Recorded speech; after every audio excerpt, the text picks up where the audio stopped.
So, a couple of weeks back, SpaceX went public at its completely fair, totally reasonable valuation of $1.75 trillion. We did a whole video on it. And here is the part nobody really dwelled on at the time. That valuation was never really about rockets. It was a bet on AI data centers. And while everyone was busy gawking at that number, Nvidia quietly ballooned into the first $5 trillion company on Earth. Which is fine. Totally normal. Definitely not a problem, right? Well, because 8% of the entire American stock market is now one single chip company. And if you have a retirement account, you own a piece of it. You didn't choose that. It chose you.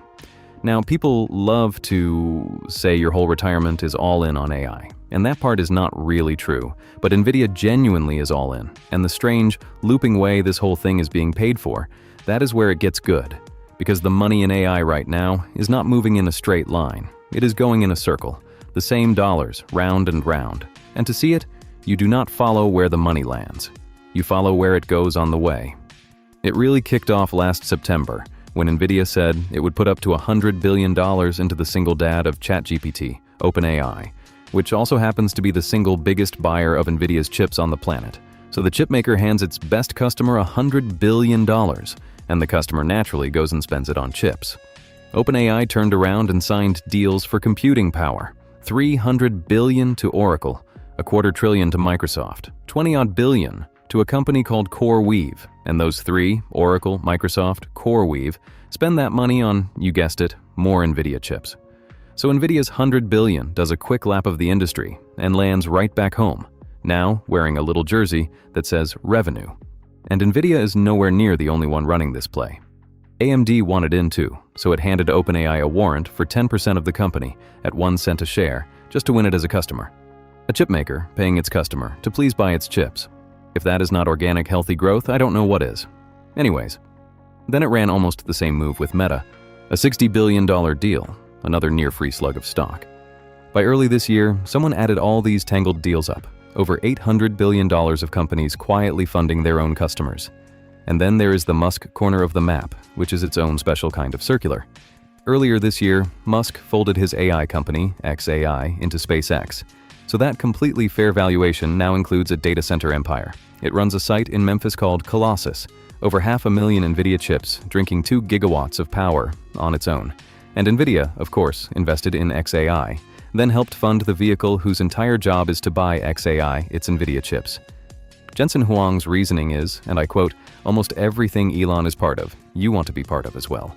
That is the entire financial analysis? Anyways, here is the genuinely funny part.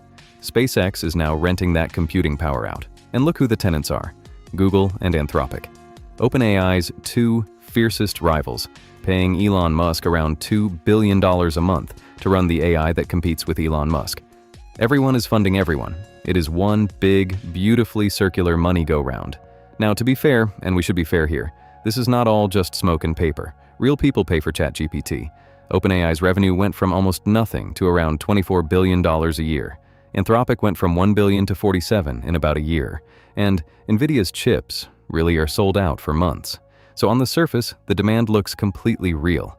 The problem is what sits underneath the surface, because OpenAI, the company at the dead center of this whole thing, loses money on almost everything it does. Last year, it spent $1.69 for every single dollar it brought in. This year, it is on track to lose around $14 billion. So the beating heart of an $800 billion machine is a company that cannot turn a profit. And when you ask whether the real demand justifies all the spending, the math gets uncomfortable. The consultancy Bain ran the numbers. To pay for all this computing, the industry needs $2 trillion a year in fresh AI revenue by 2030. And right now, it is on track to come up about $800 billion short.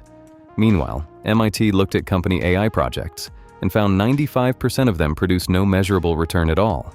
And only about 3% of normal people pay for an AI app. The rest of us just use the free one. So there is an old, slightly grubby name for what this circle is. It is called vendor financing. It is when a company quietly lends its customers the money to buy its own products, then books all that spending as glorious, growing demand. And the whole trick is, the same dollar gets counted twice. Once on the way out the door and again on the way back in. It makes a boom look enormous, when really it might just be one pile of money, doing laps. But here is the thing that genuinely keeps me up at night. And it is not the paper. Because everything we have talked about so far is reversible. An investment can be marked down. A warrant is just paper. If the music slows, those numbers can quietly deflate, and the loop just spins down. Embarrassing, sure, but survivable. The real trouble starts the moment the money stops being paper and turns into concrete, because building these data centers is not mostly about chips. By one estimate, around 40% of the spending is the physical build. Steel, concrete, land, cooling, and above all else, power. Grid-bending amounts of power. The company that makes the giant gas turbines for all this, GE Vernova, has a backlog so deep it is now sold out all the way to 2030. Turbine prices have tripled in 3 years. Electricians near these sites are pulling $200,000 a year. And here's the part that really matters. That money does not stay in the loop. It leaves. Once you pour the concrete and order the turbine, that cash is gone. Out the door, into the wider economy, and it is never coming back around the circle. It goes to construction crews, to power companies, to the people pouring cement in the Texas desert, which honestly is great for them. It is a big reason the economy grew at all last year. Strip out the data centers, and growth was a rounding error. But that one-way door cuts both ways. Because the chips inside go obsolete in 2 or 3 years, the concrete shell wrapped around them is supposed to earn for 20. So if the demand never shows up, you cannot unpour a foundation. You are just left with a few $1 billion of cement built for customers who never arrived. And more, none of this is even being paid for with cash. It is borrowed. When Meta built a 5-gigawatt site in Louisiana, it used $27 billion of debt parked in a separate little company off its own books. And that phrase, off the books, should make the little hairs on your neck stand up. The world's central bankers have a name for it now. They call it, and I do love this, shadow borrowing. Morgan Stanley reckons this build-out needs about $1.5 trillion of outside money over the next few years. And a lot of those loans are backed by the chips themselves, which, remember, lose most of their value in a year or two. It is collateral that melts. You are lending against an ice sculpture, which is roughly when Michael Burry, the big short guy, walked back onto the stage. He bet against Nvidia and Palantir, accused the whole industry of hiding $176 billion of wear and tear, then shut his fund and started a newsletter. Palantir's CEO called him deranged. Burry replied that the man could not read a basic filing. Shots fired, but anyway. And the cracks here are not hypothetical anymore. They are already showing. Oracle and OpenAI quietly canceled a chunk of that famous Texas megaproject, and up to half of America's planned data centers for this year are delayed or scrapped. OpenAI's own finance chief admitted she is not sure the company can afford the computing it has already promised to buy. And just days ago, the whole market wobbled the very moment investors asked AI to finally show them a profit. And if all of this is starting to feel familiar, that is because we have seen this exact movie before. 25 years ago, the last time everyone agreed the future had arrived, it was the internet and fiber optic cable.